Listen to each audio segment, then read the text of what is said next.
네, 하나님의 말씀은 열왕기 하 9장 22절입니다. 9장 22절 24절입니다.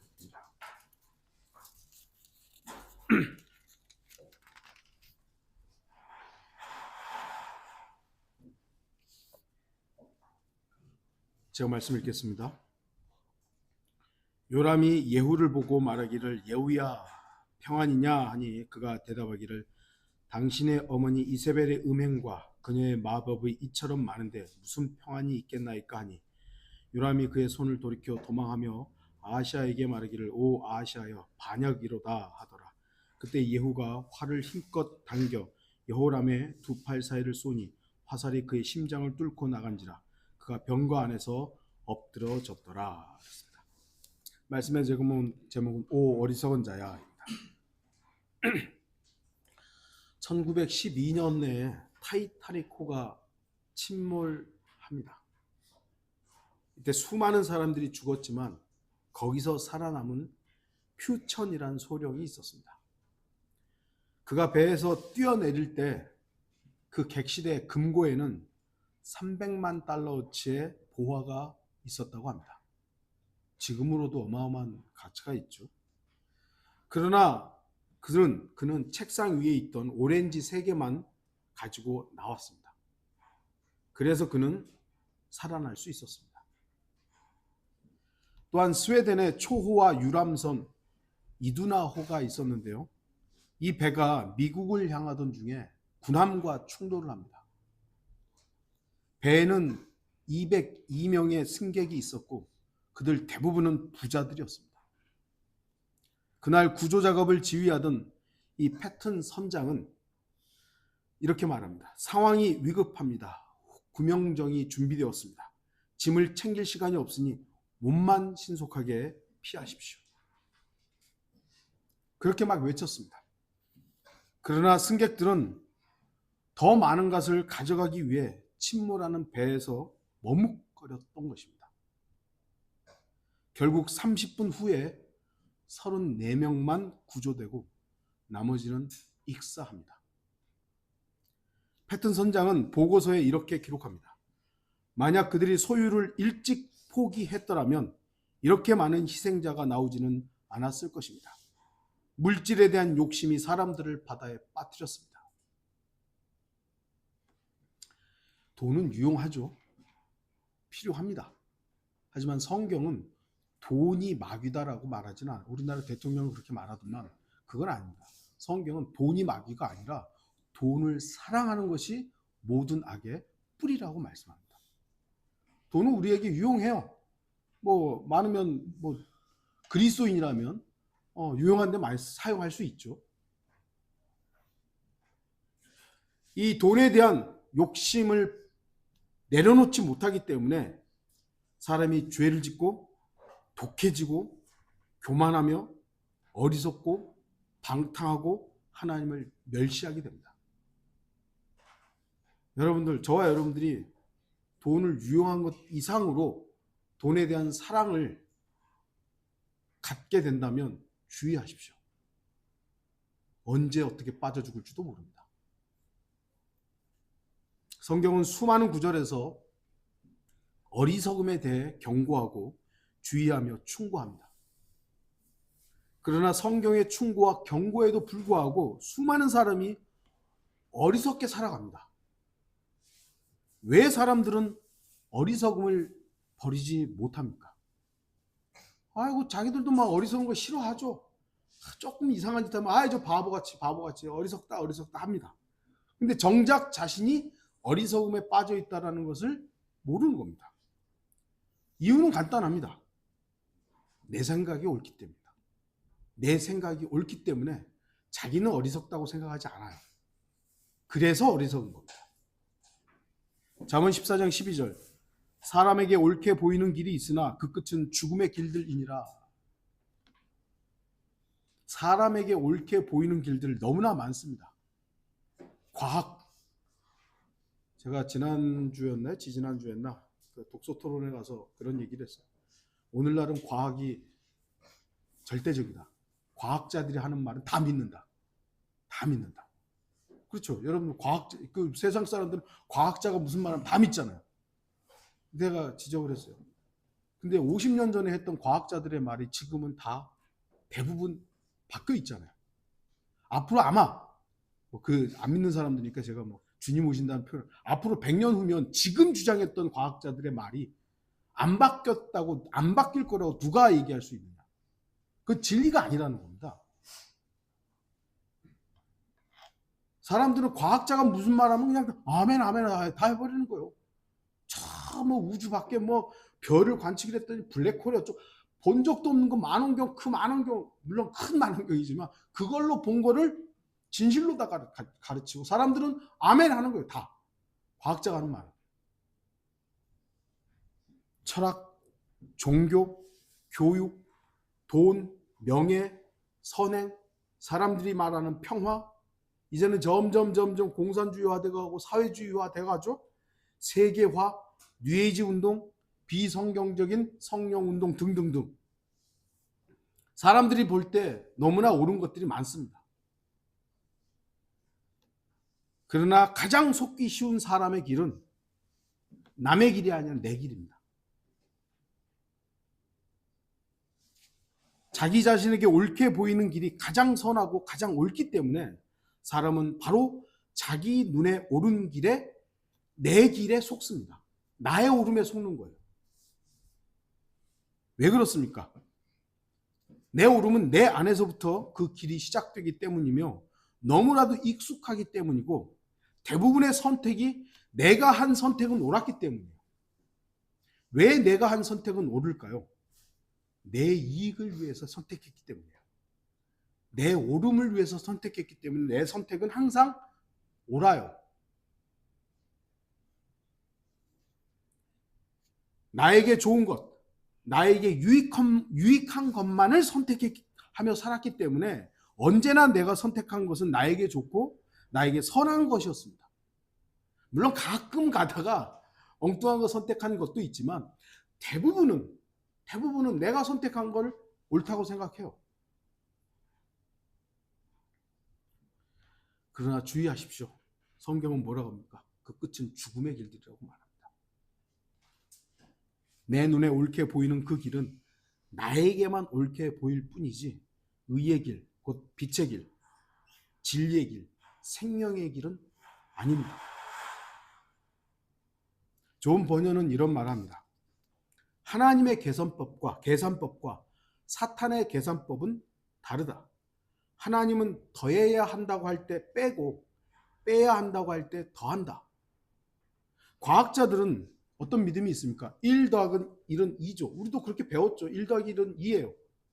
그럼 너무 기본이잖아요. 1 더하기 1은 2지. 그게 왜 틀렸어? 근데 성경의 계산법은 그러지가 않더라고요. 2 더하기 5가 5천이 넘어가잖아요. 어떻게 그 계산법이 인간의 계산법과 하나님의 계산법이 같습니까?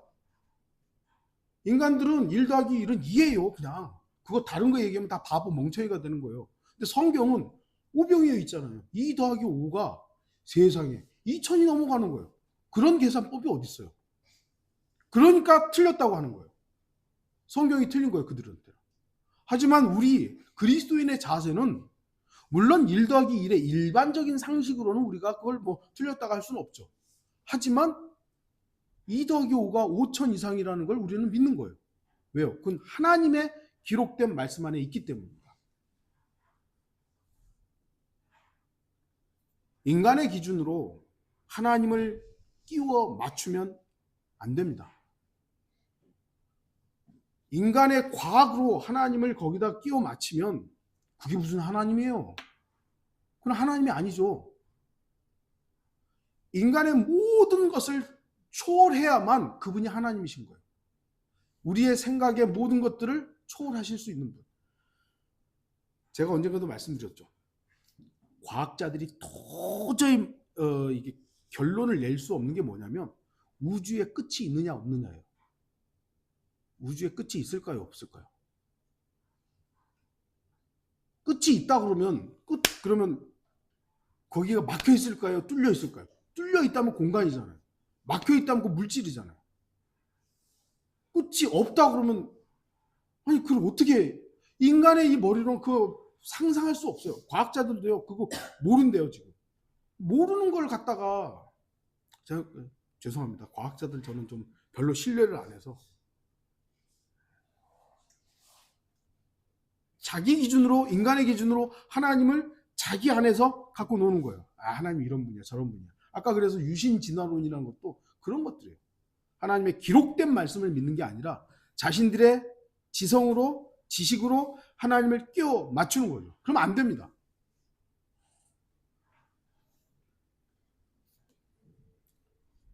우리가 어리석지 않고 현명하려면 하나님의 말씀에 주목해야 합니다. 잠언 14장 15절 16절, 우매한 자는 온갖 말을 믿으나 총명한 사람은 자기의 걸음을 살피느니라. 현명한 사람은 두려워하여 악에서 떠나나 어리석은 자는 방자하여 자신만만해 하느니라. 지금도 수많은 사람이 자기 눈에 옳게 보이는 일을 하며 삽니다. 그러나 구원받은 그리스도인도 예외는 아닙니다. 구원받은 사람도 언제든지 어리석어질 수 있습니다. 하나님의 말씀이 아닌 자기 자신을 신뢰할 때 그는 어리석어집니다. 하지만 그 어리석음에서 벗어날 수 있는 방법이 있습니다. 주님, 나는 어리석은 자입니다 하면 되는 거예요. 주님, 저는 틀릴 수 있는 사람입니다. 하나님 앞에 그렇게 인정하면 되는 거예요. 하나님, 제가요 성경을 이렇게 공부해 보니까요, 성경, 야, 그렇지, 이렇지, 세대적 진리, 킹제임스 성경, 그래, 내가 공부해 보니까 이게 다 맞아. 예, 하나님께서 잘 인도하고 계시는 것이죠. 하지만 내가 아는 게 전부입니까? 내가 믿고 있는 게 전부입니까? 아니죠. 하나님 앞에서는 언제나 겸손하게, 하나님, 저 아직 모릅니다. 저 언제 지금 알고 있는 거 틀릴 수도 있습니다. 저를 인도해 주십시오. 그러면 하나님이 인도해 주는 거죠. 그런데 어리석게 계속, 그래, 내가 아는 게, 나 이렇게 배웠으니까, 아이고, 얼마나 내가 자신만만한데, 저 사람 다 틀렸어. 다 틀렸어. 죄송합니다. 제가 그랬습니다. 나를 신뢰하고 내가 아는 것들을 신뢰할 때 어리석어지는 겁니다. 왜요? 하나님을 신뢰하지 않았기 때문입니다. 우리는 언제나, 하나님, 저는 어리석은 자입니다. 하나님, 저는 틀릴 수 있습니다. 그러면 그 어리석음에서 벗어날 수 있습니다. 자신의 어리석음을 주님 앞에 인정하고 옛 자아가 살아날 때마다 십자가 아래서 십자가 위로, 곧 죽음의 자리로 옮겨져야 합니다. 나는 죽고 그리스도께서 내 안에 사는 것임을 경험할 때 그 사람은 가장 현명한 사람이 됩니다. 갈라디아서 2장 20절, 내가 그리스도와 함께 십자가에 못 박혀 있으나 그럼에도 나는 살아있노라. 그러나 내가 사는 것이 아니요 그리스도께서 내 안에 사시는 것이라.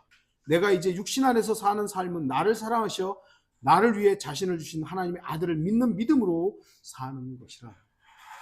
우리는 분명히 십자가에서 죽음을 경험해야 합니다. 그러나 여전히 살아있죠. 그런데 이 살아있음은 내 옛사람으로 살라는 것이 아니라 새 사람으로 살라는 것이죠. 그러면 현명한 사람이 되는 것입니다. 성경에는 수많은 어리석은 사람이 등장합니다. 오늘 본문의 요람 왕도 그러한 사람 중에 하나입니다. 요람, 다른 이름으로는 여호람도 같은 이름이에요. 다르게 좀 불리는 거죠. 요람, 여호람 이렇게 불리는 사람인데요.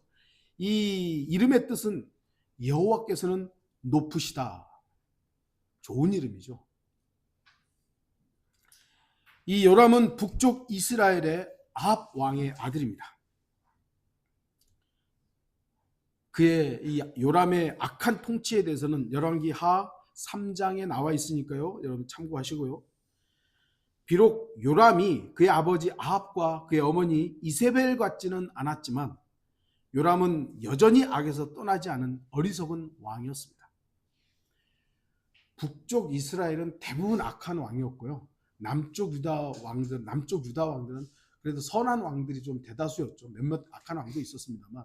그러니까 그래서 저 어렸을 때는요. 북한이 북이스라엘이고 남쪽이 남유다다 이렇게 또 뭐라 그러죠? 가르치는 교사도 있었어요. 뭐 그건 아니지만 희한하게 또 그렇게 좀 맞춰지는 것도 있어요. 북쪽 이스라엘 왕들은 대부분이 악한 왕이었습니다. 거기에 이 요람도 있었습니다. 또한 요람 왕은 남쪽 유다 왕 여호사밧과 에돔 왕과 악한 연합으로 인해서 엘리사 선지자에게 책망을 듣기도 합니다. 열왕기하 3장 13절에 나옵니다. 오늘 본문은 요람의 최후를 다루는 내용입니다. 하나님을 두려워하지 않고 악한 사귐을 멈추지 않고 악에서 떠나지 않은 어리석은 왕의 최후, 비참한 최후가 나오는 것입니다. 하나님께서는 어리석은 자를 심판하시기 위해서 준비하십니다. 열왕기하 9장 1절에서 10절의 내용을 여러분 집에 가서 좀 찾아보십시오. 어떻게 하나님께서 이 요람을 심판하기 위해서 다른 사람, 이 예후를 준비하는가에 대해서 쭉 나옵니다. 예후라는 인물은 아합과 그의 아들 요람을 심판하기 위한 하나님의 종이었습니다. 물론 예후도 결국은 여로보암의 죄로부터 완전히 떠나지 않은 어리석은 왕이었습니다. 그러나 열왕기하 9장에서만큼은 하나님의 기름 부음 받은 하나님의 종이었습니다. 주목하십시오. 하나님께서는 어리석은 자들을 징계하시기 위해서 자신의 도구를 준비하십니다. 심판하시기 위해서 하나님께서 물론 가끔가다 직접 그 일들을 행하시기도 하지만 죽음의 사자라는 게 있습니다. 이게 누구죠? 사탄입니다. 하나님께서 사탄을 사용해서 멸망하기도 하고 죽이기도 하시고 그렇습니다. 하나님의 도구로 사탄은 사용되는 거예요. 여기서도 하나님께서는 예후를 준비하십니다. 그런 면에서 사탄도 하나님의 종이라고 불릴 수 있죠. 잠언 16장 4절에 주께서는 모든 것을 자신을 위하여 지으셨으니 정녕 악한 날을 위하여 지으신 악인까지라. 교리적으로 이 악인은 적그리스도를 환난 때 적그리스도를 언급합니다. 이스라엘 백성의 어리석음을 위해 준비된 선견자, 재판관, 선지자가 바로 그러한 하나님의 종들이었으며 심지어 이스라엘을 지속적으로 괴롭힌 이방인들도 그 주변의 일곱 족속, 가나안의 일곱 족속들 있잖아요. 그들로 어떤 면에서는 하나님께서 이스라엘을 징계하기 위한 하나님의 도구였던 겁니다.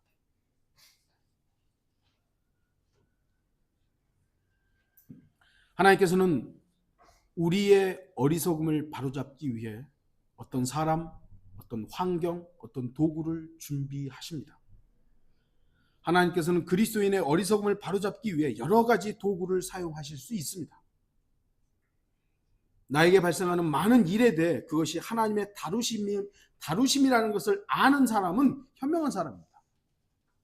하지만 하나님의 다루심을 알지 못하면 그 사람은 어리석은 사람입니다. 저와 여러분의 주변에서 일어난 많은 일들이 있죠. 세상 사람도 우연이라고 말합니다. 우연히. 하지만 하나님 안에 있는 사람에게는 우연은 없습니다. 하나님의 섭리 안에서 다 일어나는 일들입니다. 지난주에 이쪽 허리가 또 뻐근히 아파오더라고요. 그래서 딱 느낀 게 뭐냐면 또 결석인가 보다. 또 좀 이게 더 아파지면 안 되는데 좀 세게 기도를 했습니다. 주님, 이번에는 좀 제발 안 아팠으면 좋겠습니다. 그리고 자고 일어났거든요. 안 아팠어요. 우연이겠죠, 사람들은. 우연히. 여러분, 우연입니까? 저 기도의 응답입니다. 저는 그 요로결석 때문에 허리가 자주 아파봤기 때문에 딱 감이 오면 이거 뭐다 와요, 그냥. 근데 이번에는 주님, 이번엔 좀 안 아프고 싶은데요. 설교 주기 해야 되고요. 그게 금, 토일이었네요. 그러니까 해야 되고요. 나았어요. 여러분들 주변에서 일어나는 많은 일들이 있을 겁니다. 그 일들 속에서 여러분이 기도의 응답을 받은 경우도 있을 것이고 아니면 하나님께서 그 일들을 조금 더 연장하셔서 내가 무엇인가를 알게끔 하는 일도 있을 겁니다. 그런데 그것이 우연히 발생한 일들로 치부할 것이 아닙니다. 그리스도인은 그렇지 않아요. 그것이 나에게 선한 일이든 안 좋은 일이든 그 모든 것들을 섭리적으로 운영하시는 하나님의 손길을 봐야 되는 것이죠. 이건 하나님께서 나에게 이런 것들을 알려주시는구나. 그러면 현명한 사람이에요. 세상 사람들은 어리석기 때문에 그냥 우연히 발생한 거죠. 어리석은 요람 왕은 그에게는 하나님의 경고가 있었고 얼마든지 피할 수 있는 시간적 여유도 있었습니다. 요람이 얼마나 어리석은지 본문에 잘 나와 있습니다. 왜 어리석습니까? 하나님의 말씀에 경청하지 않았기 때문입니다. 현명한 그리스도인은 기록된 말씀에 주의하고 선포되는 말씀에 주의해야 합니다. 가장 우선적인 건 기록된 말씀이죠. 다시 말씀드리지만 창세기 1장 1절에 뭐라고 되어 있습니까? 태초에 하나님께서 하늘과 땅을 지으셨느니라. 창조하셨느니라. 딱 창조하셨다고 했어요. 그럼 그리스도인은 성도라면 그거 이외에는 없어야 돼요. 진화론이 뭐라고 해도 그건 세상 사람들이 그렇게 1 더하기 1은 2다라고 말하는 거예요. 그런데 그걸 아까 말한 유신 진화론이라는 걸 쭉 끄집어와가지고 신적 존재가 하나님이라고 세상 사람들한테 하나님 그 종교인 그러니까 하나님이라고 얘기 안 해요. 그냥 신적 존재가 진화를 이렇게 이루었다. 그 사람은 하나님의 말씀에 주의하지 않는 사람입니다. 기독교인이라고 할 수가 없는 거예요. 근데 그들은 기독교 신학자라고 하는 거죠. 성도라면 기록된 말씀에 주의하시는 거예요. 예수님이 물 위를 걸었다 그러면 물 위를 걸은 거지 뭐 다른 게 뭐가 있어요. 근데 왜 자꾸 거기다가 딴 얘기들을 하는 겁니까? 나사로가 죽은 자 가운데 살아났다면 살아난 거 아닙니까? 왜요? 성경이 그렇게 기록하고 있으니까요. 그런데 왜 거기다 대고 뭐 기절했다느니 뭐 이상한 소리를 하는 겁니까? 또한 현명한 성도라면 강단에서 신실한 목자가 선포하는 그 말씀에 주의하는 것도 필요합니다. 제가 그런 자격이 되는 사람이라고 말하는 것이 아니라 하나님께서 위임한 말씀을 선포하는 권위를 가지고 있는 그 목자를 통해서 여러분에게 선포되는 그 말씀에 주의하는 것 잘하는 것이죠. 윤 목사도 나하고 똑같은 사람인데 너는 떠들어라. 나는 이런 거는 좀 올바른 자세는 아니죠. 똑같은 사람이긴 하지만 이 순간만큼은 어쨌든 하나님께서 준비하게 하신 말씀을 선포하는 자로서의 권위가 있는 부분이기 때문에 주의하는 건 잘하는 것이죠. 강단에 내려왔을 땐 여러분들 같은 형제 자매입니다. 강단에서의 선포하는 자로서의 권위를 여러분들이 갖고 있지만 제가 강단에 내려와서 여러분과 교제할 때는 똑같은 형제 자매로서의 그런 어떤 위치가 되는 것이죠. 요람은 이미 하나님의 경고를 받았습니다. 시리아의 하사엘 왕과 전쟁을 위해 나갔다가 상처를 입었습니다. 그게 열왕기하 8장 28절 29절에 나옵니다. 요람은 유다의 아하시아 왕과 함께 이스라엘에 있었습니다. 주목할 것은 요람은 악한 사귐을 멈추지 않았다는 사실입니다. 우리는 유다의 아하시아 왕이 어떤 왕인지도 알아야 됩니다. 마태복음 1장에 보면 예수님의 족보가 나오죠. 그 족보에는 이스라엘의 왕으로 오신 예수 그리스도의 족보가 나옵니다. 그래서 다윗 왕, 솔로몬 왕 이렇게 왕의 왕의 혈통이 다루어지고 있습니다. 그러나 유심히 살펴보면 아하시아는 그 족보에 이름이 없습니다. 요아스하고 아마샤도 이 세 명이 그 족보에 이름이 없어요. 분명히 남쪽 유다 왕으로 기록되어 있는데 열왕기에 보면 그 이름이 나오는데도 불구하고 예수님의 족보에는 그게 안 나와요. 구약 역사설에 기록된 대로 보면 다윗부터 바벨론으로 포로로 잡혀갈 때가 17대예요. 근데 마태복음에서 1장 17절은 14대라고 하고 3명을 빼버립니다. 왜 그런 것인가? 그 이유를 간단히 설명하면 아하시아는 다윗 왕의 정통 계승자가 아닌 겁니다. 아하시아는 다윗 왕의 씨가 아니었던 겁니다. 그의 어머니 아합의 누이인 아달랴가 부정적인 방법으로 인해 얻었던 왕 아들입니다. 아하시아는 유다 왕 여호사밧의 양아들이었습니다. 양아들. 그래서 왕위를 자연스럽게 여호사밧이 죽으니까 왕위를 이어받았는데 다윗 계통이 아니었던 거예요. 그리고 그 밑에 왕들도 아니었던 거죠. 그래서 요 세 사람은 빼버린 겁니다. 그런데 이 요람과 아하시아는 결국 사촌지간이었던 겁니다. 그러니까 같이 친했던 거예요. 원래 여러분들 알다시피 북쪽 이스라엘과 남쪽 이스라엘은 왼수처럼 맨날 싸우고 전쟁하고 서로 죽고 죽이고 그러잖아요. 그럼에도 불구하고 그때는 사촌이라고 같이 연합을 한 것이죠. 그걸 잘못됐다고 말씀하는 겁니다. 요람의 최후를 보십시오. 이스라엘 망대에서 파수꾼이 예후의 무리를 탐지합니다. 예후가 막 달려오죠. 위험의 신호가 잡히는 거예요. 그래서 요람이 기병을 내보냅니다. 18절 보시면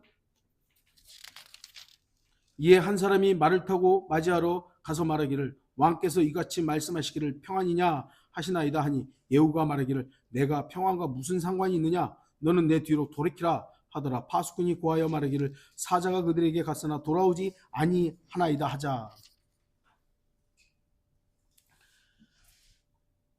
파수꾼을 보냈는데 기병을 보냈는데 안 돌아와요. 그럼 이건 뭔가 이상하다. 위험을 감지해야 되죠. 그 자신의 이름의 뜻이 뭡니까? 높으신 여호와 하나님께 하나님은 높으시다. 여호와는 높으시다면 그 높으신 하나님께 간구했어야 되는 거죠. 하나님, 저를 도와주십시오. 저 아무래도 좀 이상한데 어떤 일입니까? 물어봐야죠. 죽음의 그림자가 다가올 때 그걸 두려워해야 되는 겁니다. 그러나 요람은 어리석었습니다. 자기 자신의 가능성을 믿은 것이죠. 야, 내가 왕인데. 그래서 다시 한 사람을 보냅니다. 19절에도 나오죠. 제가 읽지는 않겠습니다. 왕이 두 번째 사람을 말에 태워 보내니 그럽니다. 이 두 번째 사람도 갔다가 안 오는 거예요. 그럼 뭡니까? 이게 위험이 이제 더 긴박해진 것이죠. 죽음의 그림자가 더 가까이 온 겁니다. 그럼에도 불구하고 육신적인 소망에 요람은 기대를 합니다. 20절 보면 이제 파수꾼의 경고가 울립니다. 그는 난폭하게 모나이다. 막 난폭하게 지금 달려오고 있는 것이에요. 두 사람이 돌아오지 않고 파수꾼도 위험을 알려주었습니다. 그가 현명하다면 악을 미리 보고 피해야 되는 것이죠. 그러나 요람은 어리석고 우매했습니다. 왜 우리가 나가서 복음을 전할 때 사람들이 어리석다고 얘기를 합니까? 아니 아무리 젊고 아름답고 튼튼해도요 죽음은 확실하잖아요. 죽음을 피해갈 수 있는 사람 누가 있습니까? 성경의 예외적인 몇몇을 제외하고 죽음을 피할 수 있는 사람은 없어요. 그거 다 알아요. 근데도 죽음에 대해서 얘기하면 귀를 기울이지 않아요. 하나님의 말씀을 통해서 경고를 해도 경고에 주의 기울이지 않아요. 자기 자신도 죽는다는 거 뻔히 알 거 아니에요. 그런데도 불구하고 외면하고 가는 거예요, 그냥.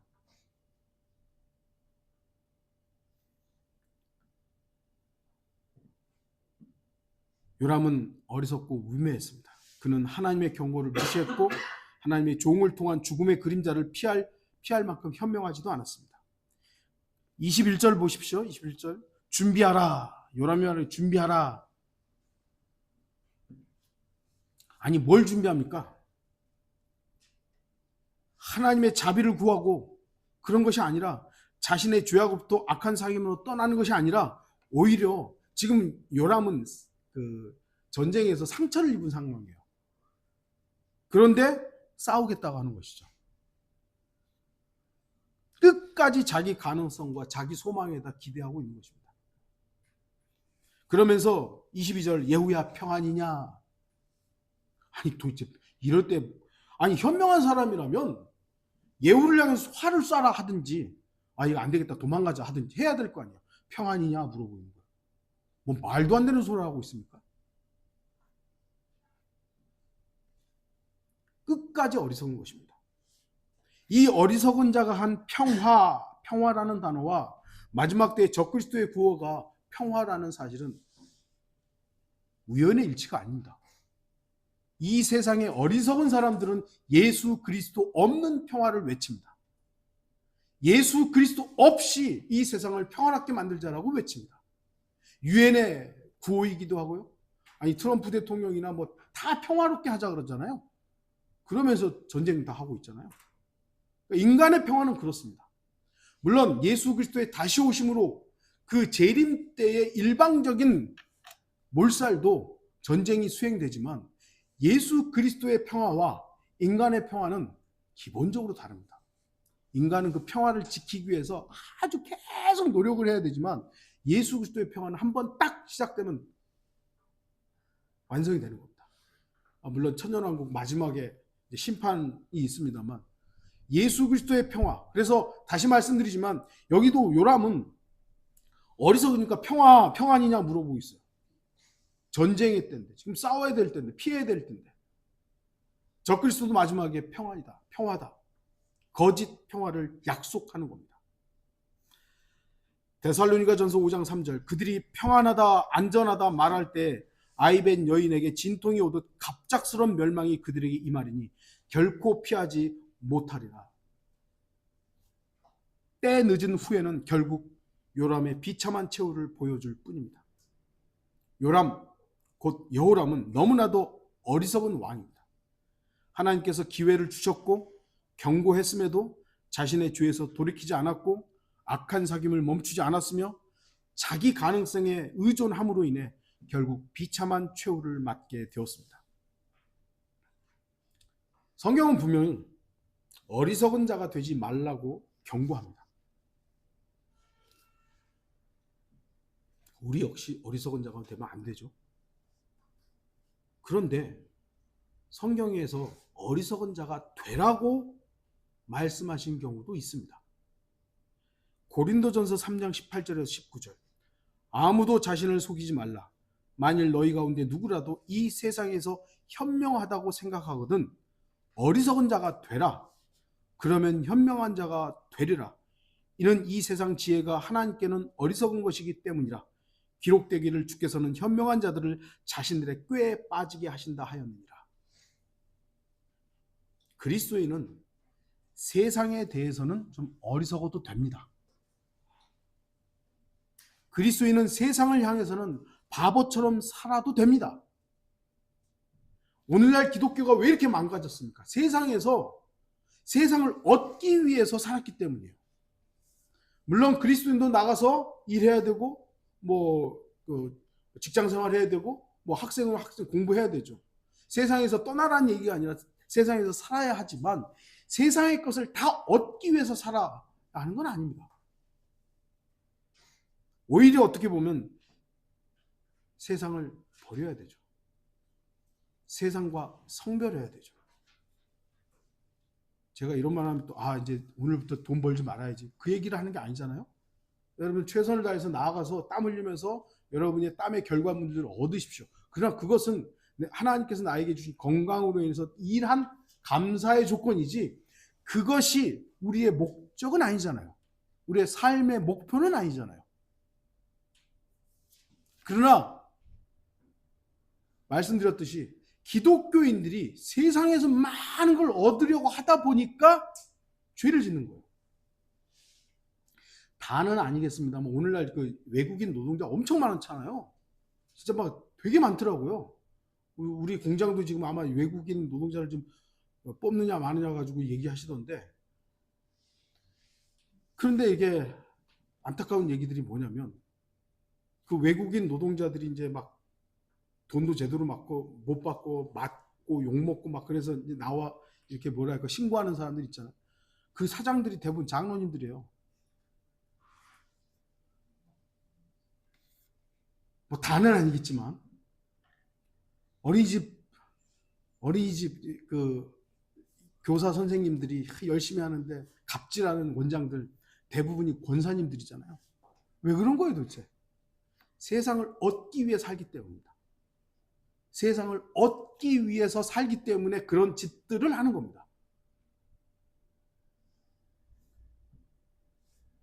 우리는 세상에서 조금 저 바보같이 저렇게 열심히 일하나? 좀 대충 일하지. 그런 얘기 들어도 돼요. 좀 우리 열심히 여러분이 있는 곳에서 열심히 일하십시오. 남들이 대충 하라 그래도 그리스도인으로서 열심히 하는 거예요.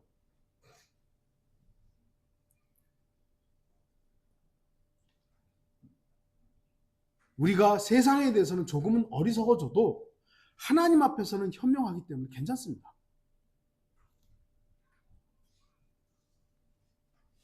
우리 자신은 죄와 악을 피할 수 있는 능력은 없습니다.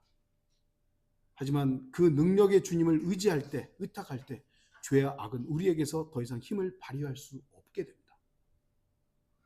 세상을 우리가 얻기 위해 살다 보면 죄와 어떻게 보면 되게 친해질 수밖에 없어요. 하지만 우리가 세상을 거부하고 세상으로부터 성별된 삶을 살려고 할 때, 다시 말씀드리지만 우리한테는 그럴 능력은 없습니다. 하지만 그 능력을 주시는 예수 그리스도께 우리가 의탁할 때 죄와 세상은 우리로부터 거리를 둘 수밖에 없습니다. 우리가 그런 삶을 완벽하게 살지는 못한다 할지라도 우리의 방향성은 그렇게 가져가야 되죠. 하나님께서는 요람에게 기회를 주셨듯이 어리석은 자들에게도 기회를 주십니다. 마찬가지로 하나님께서는 죄인들에게 반드시 기회를 주십니다. 그러니까 기회가 없다라고 생각하는 시대의 사람들도 있잖아요. 자주 하는 얘기로 이순신 장군은 예수님을 알지도 못했는데 어떻게 돼요? 세종대왕은 예수님을 알지도 못했는데 어떻게 돼요? 그 사람은 성인들이잖아요. 그걸 기독교계에서는 제대로 해석을 못합니다. 장로교에서는 구원 하나님께 예정하셨어요. 아니 무슨 조선시대 예정하고 무슨 상관이 있어요? 그 사람들은 예수님을 믿지도 않았고 예수님을 알지도 못하는데. 그래서 세대적으로 시대적으로 하나님의 구분이 필요한 겁니다. 시대적으로. 그래서 예수님을 알지 못했던 시대의 사람들에게는 양심이라는 게 그들에게 법이 되는 거예요. 양심의 법에 이 사람이 어떠한 삶을 살았는가가 하나님께서는 그들을 그 양심으로 기준 삼아서 구원이냐 심판이냐 이걸 하시는 거예요.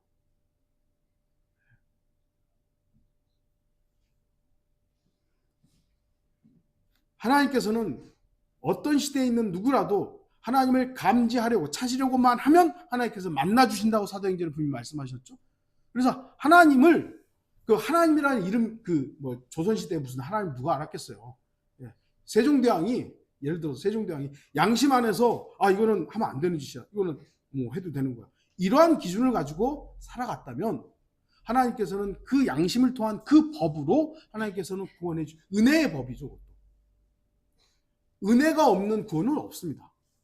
모든 시대에 모든 사람에게 은혜가 적용되는 것이죠.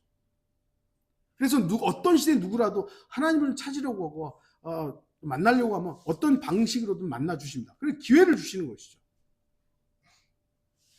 왜 하나님께서 기회를 주십니까? 어떤 의미로는 창조주로서의 책임이 있기 때문입니다. 주님께서는 어리석은 피조물들에게 어떤 요구를 하는 것이 아니라 하나님 자신이 이루어 놓은 일을 믿으라고 하는 겁니다. 하나님께서는 죄가 세상에 들어온 것에 대한 책임이 있습니다. 아담을 만드셨고 이브를 만들었는데 그 첫 사람들이 죄를 지었잖아요. 하나님의 피조물이잖아요. 하나님의 아들이잖아요. 거기에 대해서 하나님이 난 책임 없어. 아담이 지 알아서 했어. 아니 아예 그러면 이 사악한 인간들은 그래서 물어보는 거지. 아니야 애초에 왜 아담을 만들었습니까? 거기부터 인간들이 시작하는 거예요. 그래? 알았어.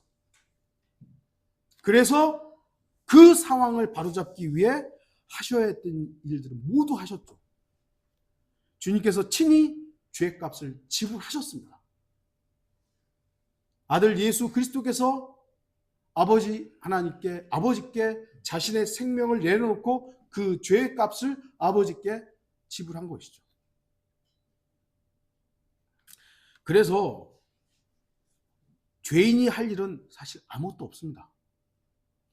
만일 여러분이 직접 지옥에서 그 대가를 지불하려고 한다면 아유, 내가 진 죄 내가 알아서 해야죠. 뭐 그걸 꼭 굳이 누가 대신합니까? 내가 해야죠. 뭐 정말 교만한 사람입니다. 지옥을 몰라서 그러죠. 인간은 굳이 죄값을 지불할 필요가 없습니다. 왜죠? 이미 지불됐기 때문에요. 2000년 전에 예수님께서 십자가에 피 흘려 죽으면서 다 이루었다면서 인류의 모든 죄값을 지불하셨어요. 자기 생명과 바꿔치기 했어요.